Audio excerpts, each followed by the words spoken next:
패널 토론 시간이 되겠습니다. 첫 번째 패널분을 소개해 드리겠습니다. 사단법인 한국의료기기산업협회 협회장으로 계시는 유철욱 회장님이십니다. 유철욱 회장님은 건국대학교 생명과학대학교를 나오셨고요. 지금 현재 한국의료기기산업협회 협회장을 맡고 계시고 주식회사 주디스 코퍼레이션 대표이사를 맡고 계십니다. 유철욱 회장님, 패널 토론 부탁드립니다. 네, 감사합니다. 안녕하십니까. 오늘 혁신의료기를 통해 도약을 모색하기 위해 오늘 대한민국 의학한림원의 제17차 학술 포럼에 참석하게 돼서 큰 영광입니다. 앞서 주제 발표 시간에 교수님들의 혁신의료기에 대한 연구 개발 및 지원 전략 등을 경청하였습니다. 또 이 혁신의료기에 대한 폭넓은 고민이 우리 산업계와 함께 있음에 무척이나 고맙고 반갑고 감사합니다.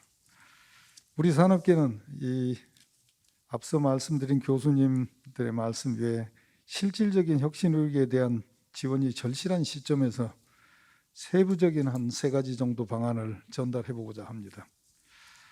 먼저 첫 번째로는 혁신의료기 구매 보조금 지원 및 수가 가산 혜택 제공 등을 수요자로 하여금 구매 요인을 마련하는 정책 검토가 절실하다고 생각합니다. 특히 국민 의료 서비스의 질을 획기적으로 향상시키는 이 혁신의료기 개발과 시장은 아시다시피 지속적으로 확대되고 있습니다. 이와 같은 시점에서 의료기관의 혁신의료기 구매 보조금 지원 및 수가 가산 혜택 제공을 통해서 국민 보건 향상은 물론 미래 성장 동력을 키우는 정책 마련이 고민돼야 되겠다고 생각합니다. 그에 대한 단계를 보면 보조금 지원 대상 의료기관과 의료기기를 지정하고 2단계로는 제품별 국고 보조금을 책정하여 3단계 의료기관의 혁신의료기기 사용 수가를 신설 가산하는 방법을 생각해 볼 수 있겠습니다. 이것은 타 산업을 사례를 보듯이 정부가 전기차 시장 확대 및 활성화를 위해 보조금을 지급했듯이 의료기관의 혁신의료기 사용에 대한 경제적 지원을 생각해 보자는 것입니다. 또한 혁신의료기 개발이 가치 보상으로 이루어질 수 있는 법적 근거를 마련이 필요합니다.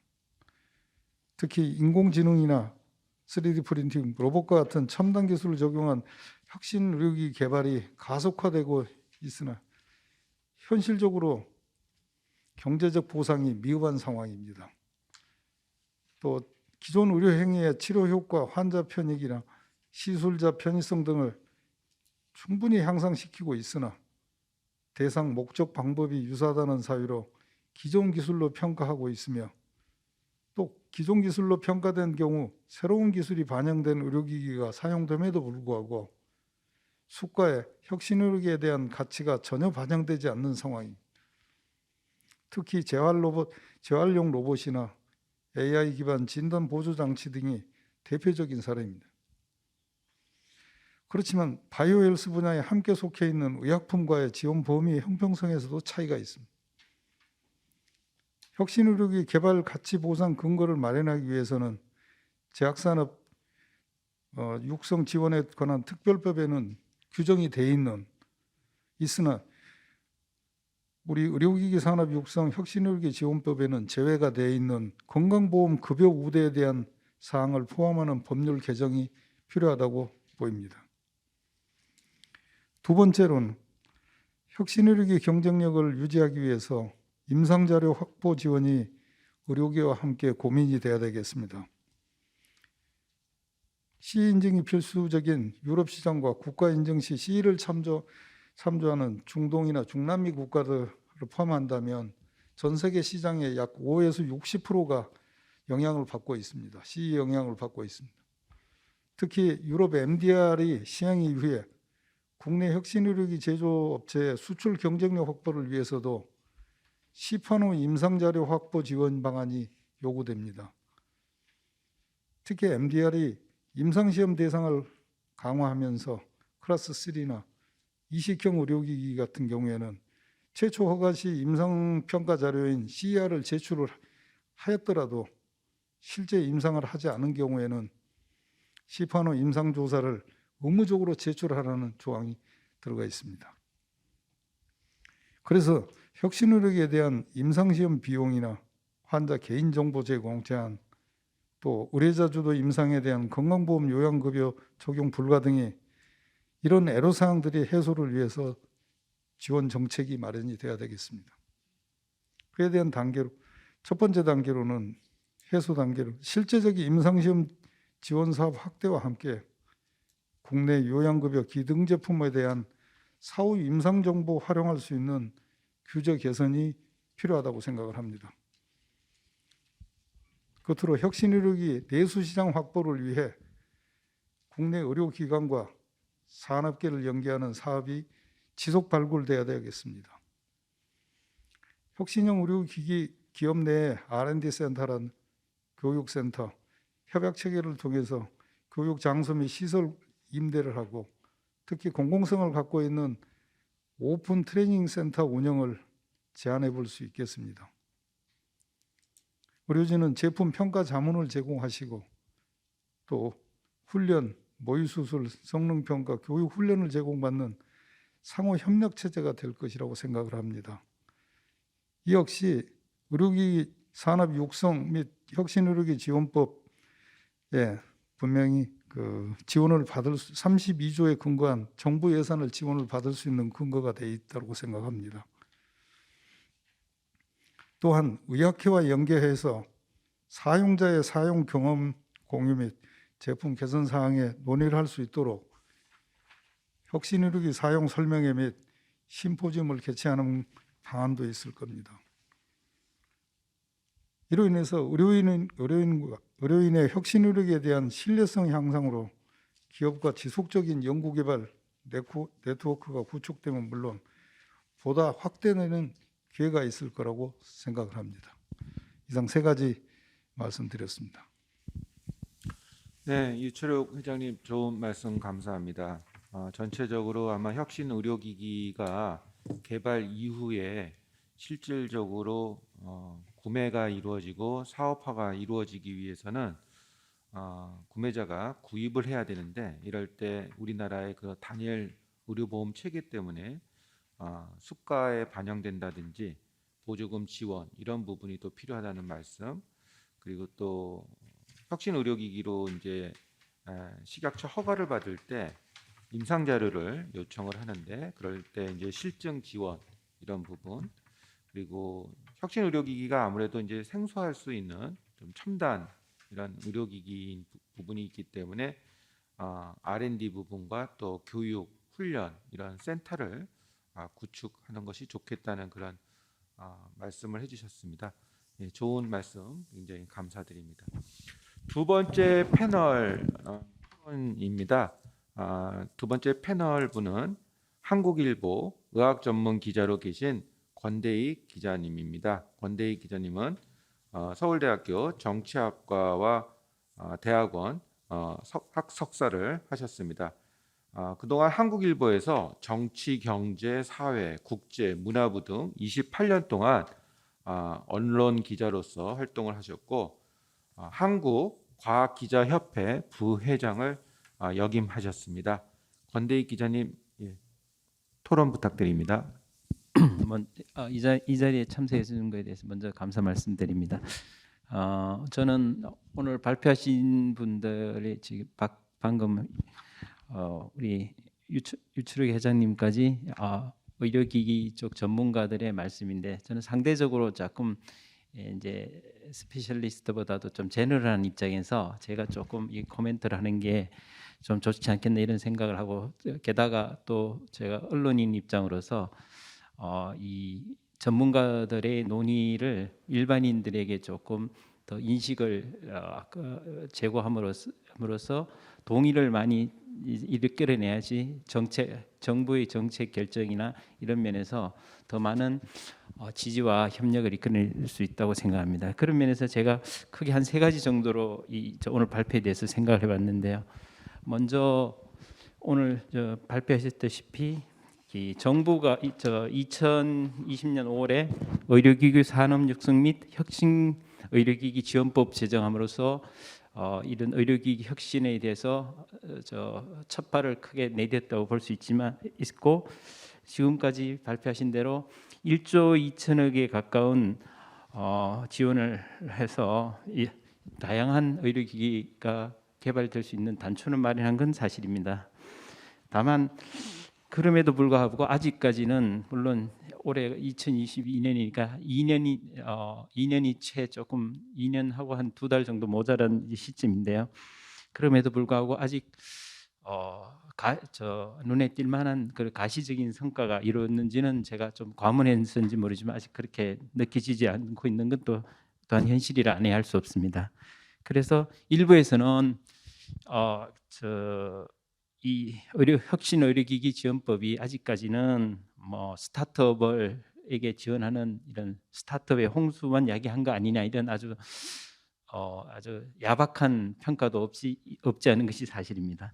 그리고 또한 발표하신 분에게서도 나왔지만 아직까지 현실적으로 이게 의료기기가 우리 국내의 발전이 구미 선진국에 비해서는 후발주자인 관계로 전체 의료기기의 산업에서 국산화율은 현재 아직 40% 정도에 거치고 있는 것이 사실이고 특별히 또 상급종합병원, 대학병원인 상급종합병원에 있어서는 의료기기의 국산화는 10%가 채 되지 않고 90% 정도가 외에서 선진 각국의 그런 기기를 사용하고 있는 것이 사실이기도 합니다. 뭐 일부는 다행스러운 거는 그런 기기 발전에 우리가 후발주자로서 경제 성장처럼 압축적으로 뒤따라가는 분야도 없지 않고 또 그런 면은 또 약간 희망적이라고도 할 수 있겠다고 생각합니다. 어쨌건 아직까지는 이 의료기기 혁신 의료기기 분야에 있어서는 걸음마에서 아직 뭐 되지 못하는 맹하기를 벌써 이제 조금 어린아이 정도로 생각이 돼서 그러면 구체적으로 정부와 병원과 학계와 관련 기업들이 어떻게 해야지 국산화율을 높이고 또 나아가서 해외 수출 등을 통해서 국가 입부, 국부까지 이렇게 올릴 수 있는 방향에 대해서 머리를 맞대고 지혜를 짜야 되지 않겠나 이런 생각이 들고요. 그런 측면에서 볼 때 조금 아쉬운 점은 혁신의료기기 지원법에 따라서 아까 뭐 본부처 사업단장님 나오셨지만 통해서 단일 대우를 마련해서 지원하는 측면에 대해서는 굉장히 좀 바람직한 측면이 있는 가운데 제가 또 살펴보니까 본부처 전주기 의료기기 연구개발 사업단이 지금 4개 부처의 역량을 모으기도 하지만 뭐 예를 들어 중소벤처기업부나 보건산업진흥원, 복지부 등에서도 각각 뭐 예를 들어 비대면 의료기기의 스타트업 지원이라든지 국산 의료기기 사용자 평가 지원이라든지 이런 사업을 통해서 또 개별적으로 지원을 이루어지고 있어서 제가 조금 외부인의 입장에서는 아직 일관적으로 이렇게 단일화해서 이런 지원책이 좀 종합적으로 이루어진 면이 좀 부족한 면이 제가 잘 몰라서 과문해서 그렇기도 하지만 그런 면이 있지 않을까 하는 생각이 좀 들었습니다. 또한 아까 본부처 사업단장님께서 잘 정리를 해주셨는데 그럼에도 불구하고 이런 예를 들어 혁신 의료기기를 만들려고 하는 회사나 혹은 병원의 MD 닥터들이나 여러분들이 조금 더 쉽게 이런 문제를 개발할 수 있도록 조금 아직도 문턱을 좀 더 낮춰서 쉽게 예를 들어 그런 문제가 조금 진행되고 있는 거로 제가 비춰지는데요. 예를 들어 뭐 인터넷 사이트에 대해서 명확하게 그 프로세싱 과정에 대해서 아주 충분하고 자세한 설명이 될 수 있도록 예를 들어 클릭을 하면 어느 정도 된다. 그리고 프로세스를 어디까지 진행되고 했다든지 이런 게 뭐 이 문제뿐만 아니라 저는 사실 다른 모든 문제에 있어서 조금 약간 진짜 좀 아까 우리 저 발표하신 분 중에 우리 최 교수님께서도 좀 이야기하셨을 점이 좀 난감하게 이걸 가지고 이게 좀 이해하기가 쉬울까 이런 생각이 좀 들기도 하고요. 그런 면에서 좀 그렇게 좀 더 쉽게 할 수 있는 로드맵이라든지 뭐 그런 걸 만들어 가지고 또 접근할 수 있고 하도록 하는 게 좋지 않겠느냐 하는 생각을 해보게 되었습니다.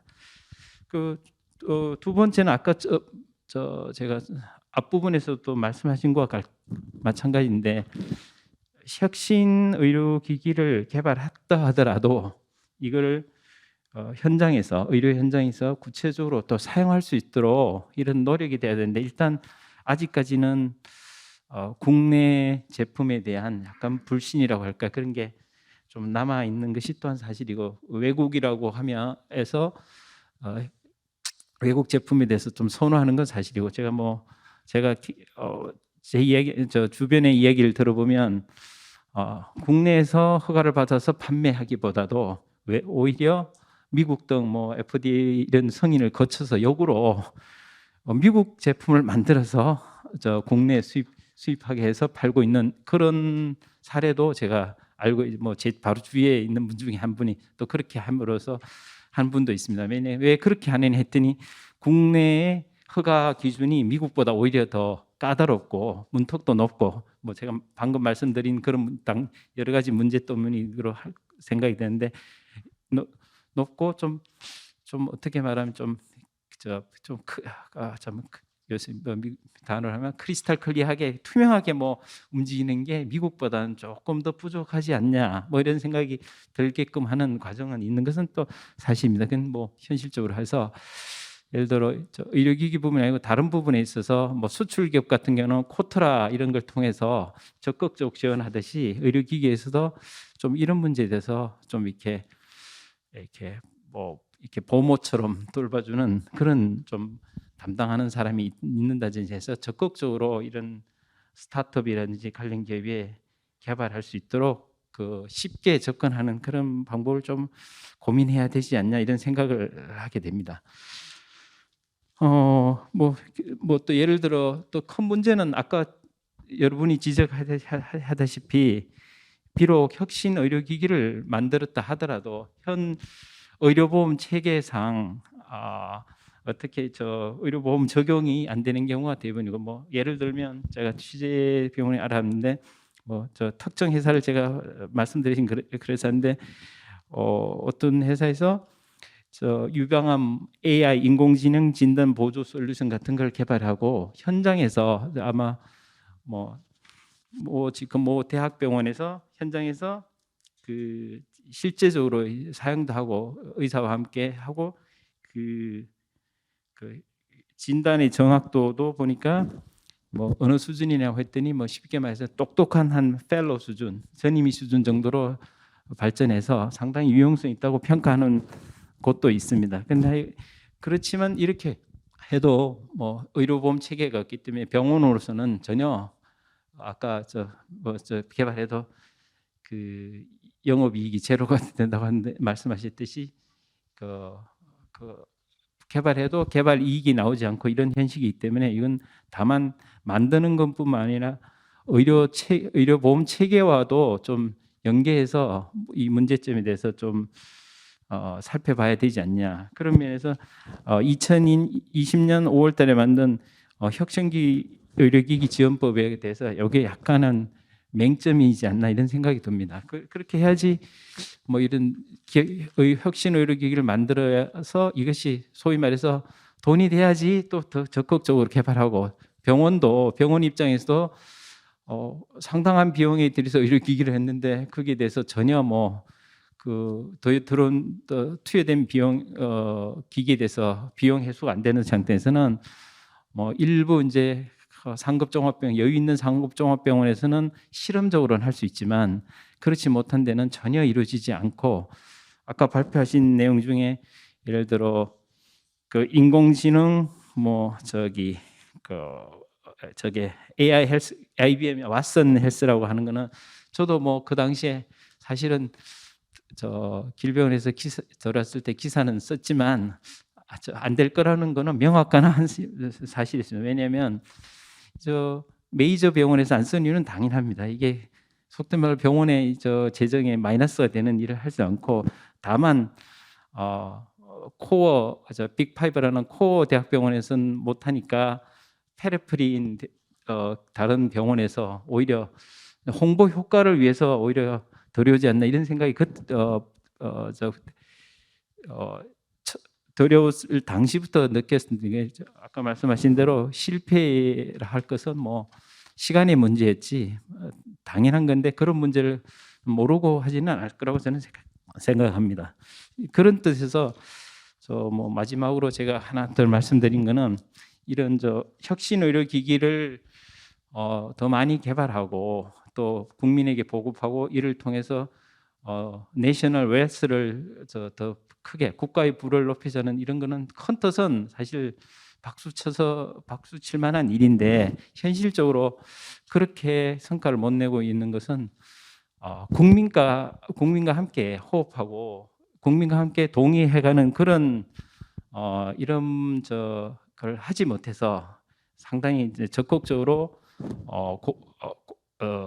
각계 부처 공무원 입장에서나 또 뭐 병원 입장에서나 국민 입장에서 그렇게 적극적인 지지를 못 받아서 크게 발전하지 않나 이런 생각이 들어서 모든 문제가 그렇듯이 국민들에게 저 혁신 의료기기 사례에서 성공한 사례가 있다면 적극적으로 홍보해서 이렇게 정부가 도움을 받아서 우리 국민도 이렇게 그야말로 이노베이션이라는 말에 맞게 그런 기기를 발전해서 의료 정말 거의 지금 대학교에 가장 뛰어난 두뇌가 오는 저 의대에서도 이런 저 국부 창출에 큰 역할을 할 수 있다는 걸 보여주는 하는 계기가 될 수 있지 않는 생각을 하게 되고요.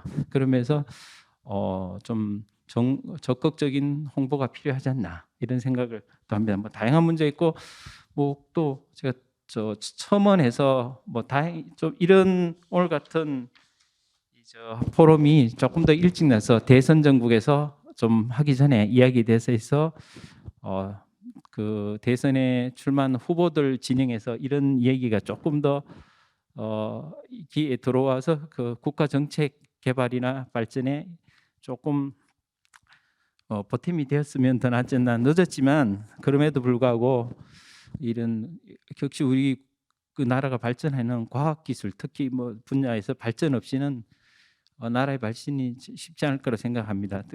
그런 면에서 뭐 또 노력해야 될 것이 다행스러운 거는 뭐 노무현 정부 시절에 과학기술부총리가 둬서 과학기술에 큰 중점을 두고 한때 그때 통해서 우리나라도 저 우주 로켓도 발사하고 그런 거 있는데 뭐 새로운 정부도 과학 이쪽 기술에 상당히 힘을 좀 실을 수 있는 가능성은 없지 않은 것 같고 또 그런 그 과거에 뭐 그렇게 과학 기술을 했던 분들도 뭐 참여한 것 같아서 다행스러운데 이쪽 의학이나 과학계에 있는 분들이 좀 더 새 정부에서도 더 과학 기술에 힘을 실는 일이 될 수 있도록 다 같이 노력해야지 큰 문제가 해결되면 뭐 저희 오늘 발표하는 혁신 의료기기 발전 이런 문제도 같이 발전할 수 있는 하나의 일이 되지 않을까 이런 생각을 하면서 제가 드리는 말씀은 여기서 가름할까 합니다. 고맙습니다. 네, 감사합니다. 권대 부장님. 아마도 혁신 의료기기 지원법이 제정된 이후에 R&D라든지 의료기술 개발 쪽을 좀 포커싱해서 스타트업 지원은 되어 왔지만 실질적으로 여기서 개발된 제품들이 국내에서 많이 사용되지는 못한다는 그런 문제점을 말씀해 주신 것 같습니다.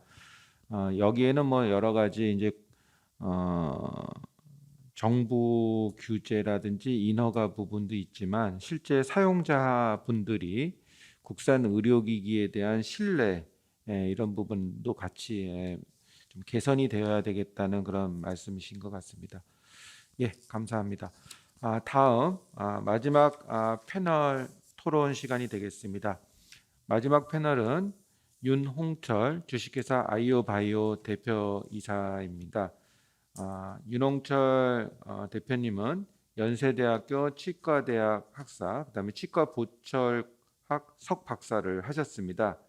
현재 주식회사 아이오바이오 대표이사와 베스트된 치과 원장님으로 실제로 의료 현장에서 활동하고 계시며 현재 대한 진단검사 치의학회 부회장으로 계십니다. 윤홍철 대표님 패널 토론 부탁드립니다.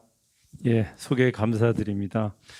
사실 의료 기기를 사용하는 엔드 유저이면서 또 의료 기기를 만드는 대표의 양극으로 이제 존재하면서 작년에 저희가 이게 치과계에는 그 요양급여 제도가 시행된 이후로 처음으로 진단검사 쪽에 새로운 그 급여 항목으로 저희 회사 기술이 등재가 됐고 그 지난 10년간의 과정의 제 경험을 아마 오늘 이제 그 나누자고 아마 저를 불러주신 것 같습니다. 우선 같은 고민을 하실 수 있는 많은 교수님들과 많은 분들이 계신다는 게 오늘 이 자리에 참석하면서 너무 든든하고 힘들지만 같이 갈 수 있겠구나라고 그런 생각이 좀 들었습니다. 저희 지난 10년을 잠깐 말씀드리면 좀 압축이 되지 않을까 해서 먼저 말씀드리고 제안을 좀 드리겠습니다. 10여 년 전에 저는 그냥 평범한 개업이었습니다. 근데 조선 쪽에 사업을 하시는 분께서 저한테 했던 얘기가 아까 교수님 처음에 말씀드렸지만 우리나라의 우수한 인재들이 의료 쪽으로 와서 나라에 기여할 수 있는 게 뭐냐라는 질문을 저한테 던졌습니다. 무심코 대답할 방법이 없더라고요. 그리고 그게 이제 그 의사나 치과 의사들의 의료인의 가족의 개인적인 그 부뿐만이 아니고 사회에 기여하는 게 뭔가 있을까 했을 때 제가 의료기기 회사를 창업하게 된 동기가 됐고요. 창업을 한 다음에 여기 있는 복지부, 그다음에 과기부, 산자부 그 연구 과제를 통해서 저희는 새로운 기술을 개발을 했습니다.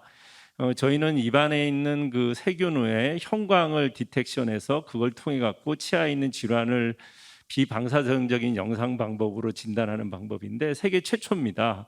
세계 최초로 저희가 개발을 했는데 10년이 지나고 났더니 해외의 특허가 만료되는 시기가 다가오는 거죠. 그리고 임상 실험을 했습니다. 근데 당연히 세상에 없는 기술이기 때문에 이거를 신호기술 평가하는 평가위원분들도 이게 기술이 맞는지 안 맞는지에 대한 부분들을 당황해하시고 평가를 보류하시더라고요.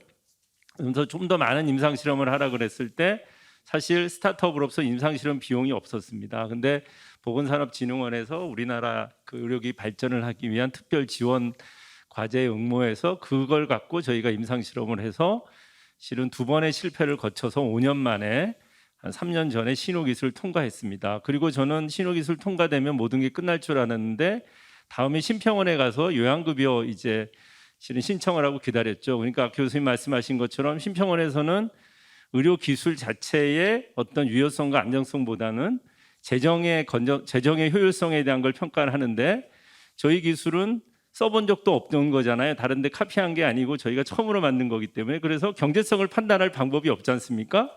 경제성을 판단할 수가 없다는 거예요. 당연히 쓴 장비가 없고 세상에 없는 장비니까 그러지 않습니까? 그래서 저희는 경제성을 평가하기 위해서라도 실은 요양급여에 해당을 해달라 그랬지만 실은 처음엔 요양급여를 해주겠다 그랬는데 내용이 뭐냐면 실은 초진료, 재진료 있지 않습니까? 기본 진찰료에 포함되는 거죠. 그거 갖고는 회사에서 의료 장비를 팔 수 있는 근거가 전혀 없는 거죠. 이게 그래서 아까 교수님이 처음에 데스밸리 말씀도 하셨고 뭐 엔드데스 얘기할 때 저는 되게 와닿았습니다. 그렇지만 이런 기술을 개발할 수 있었던 거는 실은 아까 지금은 이제 그 범부처 기획단에 있기 때문에 더 좋은 기회라고 생각을 해서 감사의 말씀을 드리고요. 아쉬운 점은 뭐냐면 실제 현장에서는 저희는 요양급여 신청이 2년이 걸렸습니다. 여긴 70일로 남아 있지만 2년 동안 모든 회사는 죽습니다. 쓰러집니다. 자금이 들어올 수 없습니다. 그리고 저희 회사에 투자했던 회사들도 어떤 얘기를 하냐면 의료기기에 대한 밸류에이션을 상당히 낮게 잡을 수밖에 없습니다. 왜냐하면 아까 말씀하신 것처럼 실질적인 아웃풋을 낼 수 없기 때문에 아웃풋을 낼 수 없는 것은 대부분이 우리나라 요양급여의 수가의 영향이라고 저는 생각을 합니다. 요양급여 수가에 대한 부분들을 만약에 올려줄 수가 없고 그걸 할 수 없다면 아까 앞에 말씀하신 회장님과 기자분 말씀하신 것처럼 저는 다른 지원책이 있을 수 있다고 생각합니다. 저는 개업한 입장에서는 세제 혜택이라는 게 있을 수 있을 것 같아요. 혁신 의료기기라든가 새롭게 실은 우리 그 요양급여에 진입한 의료기기에 대해서는 그걸 구매했을 때 실은 세제 혜택이나 이런 것들을 주는 것도 도움이 되지 않을까 생각을 하고요. 만약에 요양급여 수가를 올릴 수 없다면, 그리고 정부 보조금 너무 좋죠. 그래서 그런 부분들을 좀 생각해 줬으면 좋겠고요. 그리고 실제로 했더니 새로운 기술을 대학에서 가르쳐 주지 않으면 실은 그 전파가 될 수가 없습니다. 교수님들도 이거를 하기 때문에 아마 얘기했지만 그런 거를 받아들이는 쪽에서 보조하자는 얘기도 있었지만, 저는 또 하나는 뭐냐면 대학 교육에 의해서 이런 장비들을 사용을 신속하게 할 수 있게, 실은 대부분이 의료원하고 대학은 분리가 돼 있기 때문에 의료원은 의료원 예산대로 움직이고요, 대학은 대학 예산대로 움직이게 됩니다. 그러다 보니까 그런 예산을 확보하는 게 쉽지가 않기 때문에 이런 부분에 대해서는 특별하게 미래의 우리 그 의료인을 위한 교육에 의해서는 그런 교육 지원에 대한 부분은 따로 조금 지원을 해주셨으면 어떨까 하는 생각이 듭니다. 그리고 하나 더, 이제 오늘 권대익 기자님 계셔서 말씀이신데, 실은 새로운 의료기술 저희 같은 게 나왔을 때 저희 회사는 작고 수입도 없기 때문에 마케팅 비용도 없고 여러 가지 힘들어서 변명이 될 수도 있지만, 대국민들한테 이런 홍보를 했을 기획을 너무 갖기가 어려워요. 그리고 여러 가지 프로그램이 있지만 비용도 많이 들고, 그래서 사실 언론에서도 이런 부분을 좀 관심을 갖고 지원을 해줬으면 어떨까 하는 생각이 듭니다. 그리고 마지막으로 다른 쪽에서는 창업보육센터라는 거를 많이 개설을 하는데요. 저희도 원주에 있는 의료기기 창업보육센터에 들어갔었는데 많은 도움을 받았습니다. 여러 가지 의료기기 신청을 할 때 도움을 많이 받죠. 유효성, 안정성 평가할 때 뭐 일이 사전에 할 수 있다라든지 엔지니어 분들이 도와주는 거에서 많은 도움을 받았습니다. 근데 실제로 이 기술을 개발한 다음에 봤더니 제일 어려운 게 뭐냐면은 지금 법무처 사업에서 지원해 주는 그 플랫폼 같은 내용입니다. 도대체 의료기기를 어느 항목으로 받아야 되는지, 왜냐하면 신의료 새로운 기술은 대부분이 기존 분류와 오버랩이 되는 경우가 많습니다. 이쪽의 기술과 다른 기술을 합치는 융합적인 기술이기 때문에 분류 기준에 대한 것들이 상당히 명확하지 않고요. 그런 부분에 대해서 좀 상담을 받았으면 좋을 것 같고, 또 하나는 뭐냐면 실제로 현장에서 가장 어려운 거는 최근 소프트웨어 엔지니어 분들을 실은 구하는 게 너무 어렵고요. 소프트웨어를 만든다 하더라도 밸리데이션 레포트를 만드는 그런 전문가들이 너무 부족합니다. 그래서 창업보육센터 같은 현장에서 실은 의료기기 그 업체 스타트업들이 가질 수 있는 어려움들을 실질적으로 도와주는, 연구비를 지원해 주시면요, 연구비를 받기는 하지만 그 연구비를 갖고 실은 능력 있는 소프트웨어 개발자를 고용할 수가 없습니다, 지금 현실적으로. 그래서 조금 더 그런 그 현장에서 가장 필요한 부분들을 연구비 플러스 알파로 어떤 그런 식으로 실질적으로 도와주는 걸 좀 도와주셨으면 합니다. 그리고 해외를 진출하고 싶습니다. 근데 해외 진출을 할 때 아시다시피 아까 MDR 말씀하셔서 저희 지금 3년째 지금 계류 중이고 있거든요. 코로나 때문에 점점 늦어지고 FDA 지금 2년 반 걸리고 있습니다. 작년 가을에 저희가 나왔어야 되는데 늦어져서 금년 5월 6일쯤 나올까 말까 합니다. 회사는 점점 고사되고 있는 상황이죠. 실은 많은 저희 동료들이 묻습니다. 왜 창업을 했냐? 그죠? 그래서 다시 창업을 할 수 있겠냐? 이거 물어봤을 때 할만하다, 할 수 있다. 그지만 실은 마지막에 대해서는 여러 어려움이 있다. 그래서 제가 먼저 해본 입장에서 지금 이렇게 뜻을 모아서 새롭게 해보자는 그런 부분에 대해서 너무 긍정적이고 감사하게 생각을 하고요.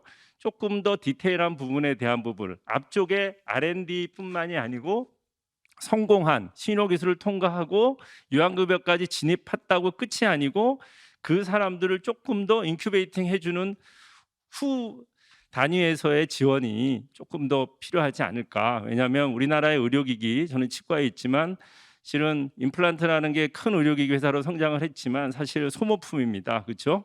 그리고 우리나라의 임플란트 보험이라는 것도 영향이 큰 거거든요. 실은 그런 쪽보다는 진단 검사의 의료기기들이 발전이 돼야 되고, 그게 왜 그러냐면 지금은 경계가 모호해지고 있습니다. 병원의 전문가형 의료와 그다음에 가정에서 이런 홈케어와 연결되는 헬스케어라는 게 미래의 산업으로 각광을 받을 수 있기 때문에 결국은 그 보더라인에 있는 기술들을 발전시키기 위해서는 진단검사 쪽에 스타트업들이 많이 나와야 되는데 그 부분에 대해서 요양급여라든가 여러 개 수가 쪽으로 자리 잡기가 쉽지 않은 상황에서는 실은 똑같이 소모품에 대한 의료기기만 기형적으로 발전하는 현상이 되지 않을까 생각을 합니다. 오늘 좋은 기회 주셔서 너무 감사합니다. 예, 윤홍철 대표님 아주 실질적으로 그 학계와 연계해서 정부 지원을 받아서 R&D 연구를 하시고 그것이 제품화되고 그 제품화된 것이 또 인허가 및 보험 급여까지 이렇게 연계돼서 쭉 진행된 예는 그렇게 많지 않은 것 같습니다. 근데 그런 경험을 다 갖고 계셔서 아마 현장에서의 여러 가지 고충을 말씀해 주신 것 같습니다.